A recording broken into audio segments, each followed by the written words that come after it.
Great moments are born from great opportunities. At the UCL Rover team, we have been working tirelessly since last September to seize the opportunity to compete in the University Rover Challenge.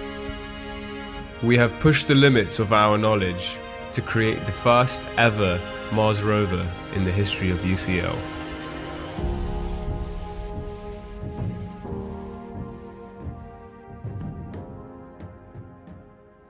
The suspension of the rover consists of a modified rocker bogie mechanism, with two shock absorbers integrated within a differential bar to minimize the dynamic loads we expect to face in the URC competition tasks.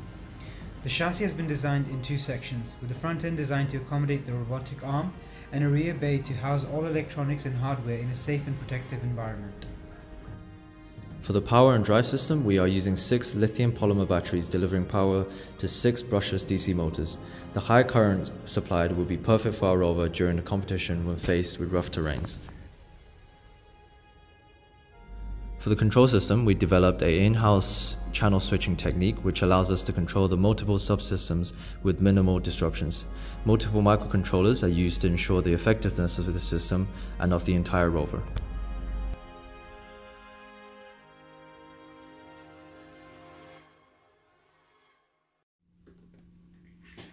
Autonomous system uses robotic operating system with GPS navigation, obstacle avoidance, and tennis ball detection functions.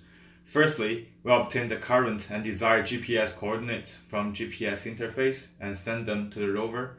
Once the rover has received these coordinates, it will know its location and navigate itself to the desired location. Along the way of traveling to the desired location, the rover will avoid obstacles through algorithms such as SLAM and Kalman filter collected from depth camera.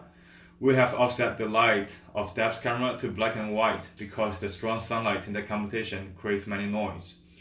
Once the rover arrives at the desired location, it will turn around until it detects the tennis ball through cafe library and drives towards to it until it stops at a safe distance.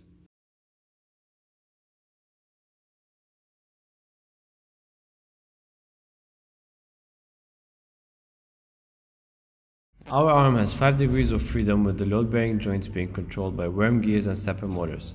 We chose stepper motors for 4 out of 5 joints coupled with a worm drive system as they provide good holding position and high gearing ratio. Inverse kinematics models have been embedded into the control system to precisely point the end effector to the desired location. Durability of joints and links have been checked, using finite element analysis, and gears have been specially designed to withstand the loads. The arm can easily be deassembled when not needed to lighten the rover and make it more modular.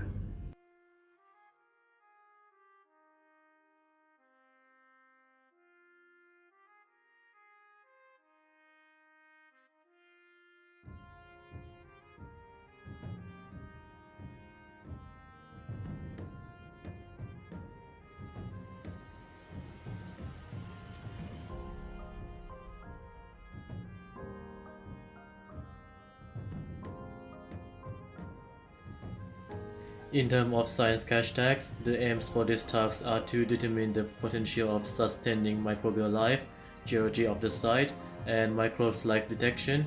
These are done by rover science testing and laboratory tests.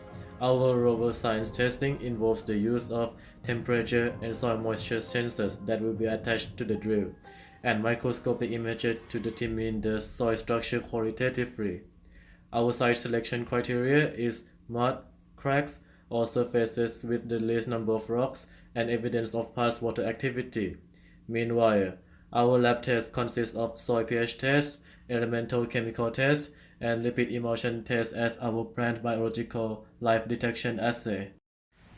The science module will be attached onto a special housing which holds both the drill and the sensors.